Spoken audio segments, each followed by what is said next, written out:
Hey, Matt here with your regular market update from Nicol Co. First, let's have a look at the local market. We've now got land registry statistics for the whole of 2022, so these stats cover up to the 31st of December. There were 36% fewer sales in Worcestershire than previous 12 months, with the actual number of transactions at 3,814. If you remember, lots of people took advantage of stamp duty incentives in 21 to 22, which significantly increased the number of transactions.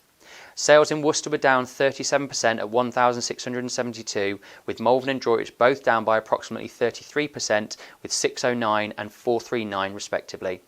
What's been happening with sold prices?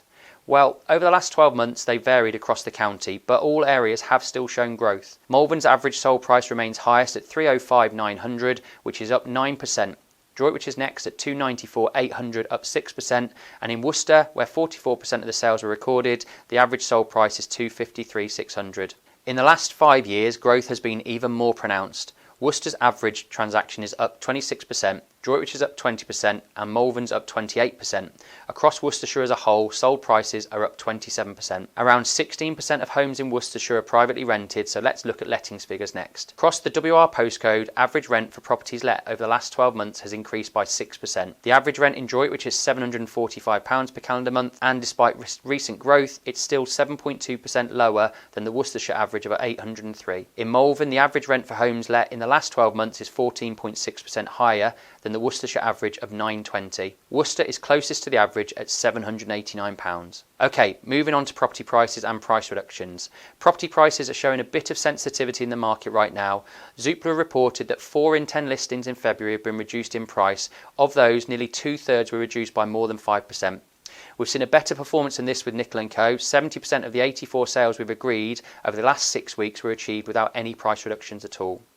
We think this is down to our understanding of the local market and accurate pricing, both of which are essential in helping our clients achieve a great outcome. Up next is the national market. HMRC has reported 96,650 sales in January 23. That's 11% lower than 22, but on par with the last normal pre-pandemic year of 2019.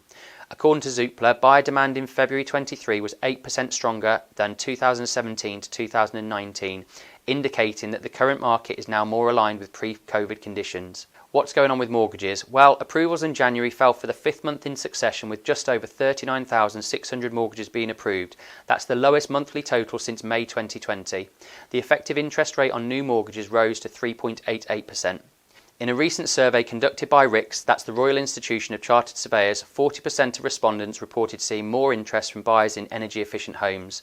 61% said that energy-efficient homes were holding their value in current market conditions. Last thing on the national market, according to HomeTrack, there are 60% more homes for sale compared to a year ago, so a bit more choice out there. Let's talk about the economy. The UK economy is expected to contract by 0.2% over 2023, according to the latest forecast from the Office for Budget Responsibility, also known as the OBR. This is more positive than the 1.4% decline forecast in November. Inflation is expected to fall sharply over the year, tumbling to just 2.9% by the final quarter of 2023. The Bank of England is expecting the base rate of interest to peak at 4.5% this year. It's currently at 4.25%, the highest in 14 years. Last but not least, the UK lettings market. In the year to January, monthly rental prices in the UK rose by 4.4%, up from 4.2% in December. This figure includes both pre-existing and new lets. The average rent in the UK rose slightly in February to £1,175, reversing the trend of the past 2 months. This growth was down to properties outside London and average rents in the capital falling for the 3rd month in a row. In their latest predictions, JLL are forecasting 15.9% growth in rental values in the 5 years to 2027. Higher growth expected in 23 to 24, with growth closer to 2 to 3% between 25 to 27 as things come back under control.